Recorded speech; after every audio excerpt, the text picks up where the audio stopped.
Hello, I'm the Eternal Newbie, and today we're going to talk about something many people see as an afterthought in D&D. Backgrounds. But not just any backgrounds, oh no. These are wacky homebrew backgrounds that run the gambit from cringy, to poorly written, to overpowered. Oh, who am I kidding? They're all cringy, poorly written, don't make sense, and yet somehow are still overpowered. Our first background is Isekai Otaku, and I'm going to go out on a limb and guess this has something to do with anime. Full disclosure, I haven't been into anime that much since the OG Voltron days, so I'm not sure if this has to do with a specific character, but a quick search showed me the word isekai refers to a character who is suddenly transported from their world into a new one. An otaku is a young person who's obsessed with computers or particular aspects of popular culture to the detriment of their social skills? Wait, how long has that word been around? Because I think that might have been based on me. Anyways, it reads, "You are transported to this fantasy land with powers you have yet to understand." Ooh, oh, their whole thing rhymes. I'm gonna go out on a limb and guess these powers you are not to understand are not the powers to play a balanced character. Man, the main character spotlight player vibe is strong in this one. What else we got? Skill proficiencies. You have double proficiency in all weapons. Bold move for going the skills and language or tools proficiencies in order to just hit harder. Looks like we got a character here who is so one-dimensional, they'd be invisible if they turn sideways. But, if I can use a gunblade, I am totally in. What else we got? Feature. Untapped power. Every 5 levels, you gain +1 proficiency modifier. Stacks with your proficiency bonus. Wait. So after adding it all up, and carrying the 1, I see at level 20, your proficiency bonus is 11. Except of course for weapons. There it's a 22. I never asked for this. Just as I never asked to be born. There I was, minding my own business, writing haikus about death, and flowers, and dead flowers, when I found myself sucked into this world. A world not my own. A world on the edge, with only one hope. Me. A doomed world. It matters not that I don't speak any of the languages in this strange new world. I only need to speak one language. With my blade! Even if we could talk, none of the rest of the party would understand me anyways. I laugh at funerals, and I cry at birthday parties. I use the salad fork to cut my meat and prefer plain chips over flavor. I'm an enigma, wrapped in a mystery, wrapped in a puzzle, wrapped in a burrito. I am unknowable. Let me guess. You're named after some kind of edged weapon. How'd you know? Man, who told you my name was Katana Batleth III?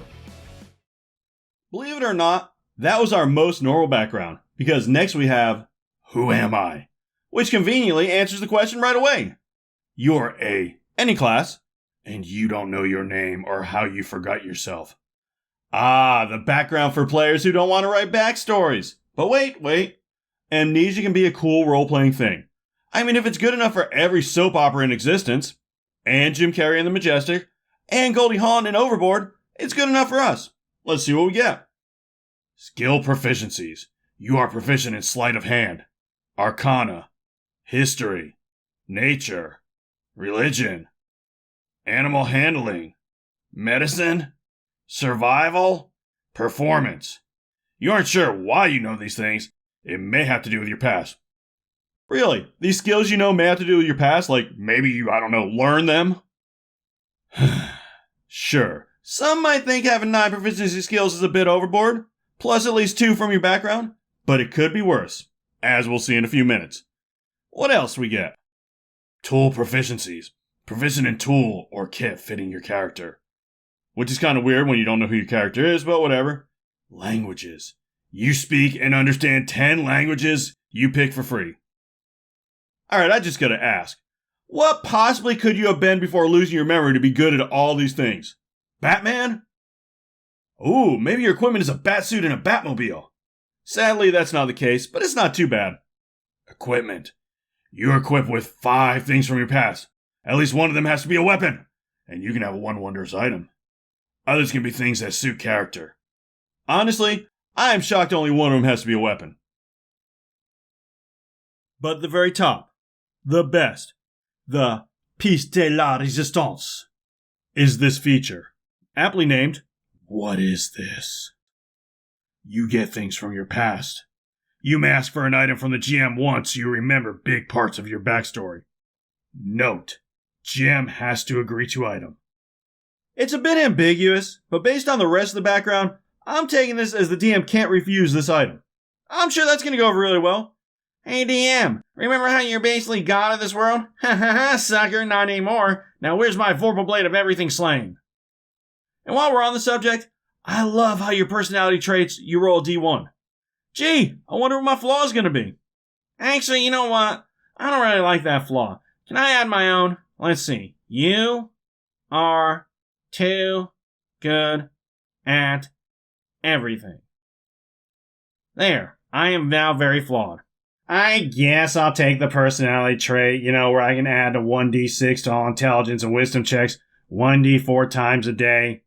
Though I wouldn't say no to a d8. Guys, in that last battle, I finally remembered who I am. You see, I'm that child prodigy, Nobel Prize winning rocket scientist, and Pulitzer Prize winning author, / platinum selling recording artist, who's also world famous detective, platinum button owning, Olympic gold medalist kickboxer. In my spare time, I teach blind children how to see. I don't know how I forgot that. You would be forgiven for thinking who am I is for a fallen god or something. But guess again, because the fallen god is our next background, aka the Exiled God. This one doesn't have a description, but I think I can guess it. You are an exiled god. You were unjustly exiled by all the other gods who were super jealous of you for being so cool and handsome and good with the honeys. For weapons, you get all. For skills, all. You know what, let's just save some time. You're proficient in everything. It also gives you a magical greatsword that you may hold with one hand if you have a strength of 14 or over. And some plate armor. You may think that's a typo for plate armor, but I'll bet anything it's a typo for plot armor. You also get a pouch with 35 gold pieces, and I love that part. You have all this crazy stuff and 35 gold pieces. Well, I guess I'll just retire now. But that's not all. Don't forget your feature, Worshippers. Since you are an exiled god, there's some people who worship you, so you can get away with anything, and most people who know you will give gifts to you. But you know what? It gets even better, because you get a spell list. Okay, maybe I'm jaded and I'm being a bit unfair. It's not that overpowered, right? Look, you can only cast Wish once per level. I mean, sure, you can cast Hunger of Hadar or Instant Summons whenever you want, starting at first level, but Wish is only once per level. See? Totally balanced. And now we get to my favorite part, and honestly, this is pure awesomeness. Take a look at the characteristics. You probably think you're important and immortal. You probably are super selfish. Yeah, I can summon a greater demon whenever the hell I want. I think I'm pretty important, bro. Wish only once per level? What's up with that? And no dual-wielding magical greatswords? Pfft. Seriously, could this be any weaker? Excuse me? You don't even get blind sight? What kind of former god doesn't have blind sight? And flight? I'm sorry, but have you ever met a god who couldn't fly? Me either. This is really underwhelming. So that was my pick of 3 broken backgrounds. Which one was your favorite? Let me know with a comment or a like or something. If you have any suggestions, please feel free to, suggest them. If it's a homebrew, I would love a link. Thank you so much for watching, and remember, play your character. Don't let your character play you. Unless your character's Batman, then it's cool.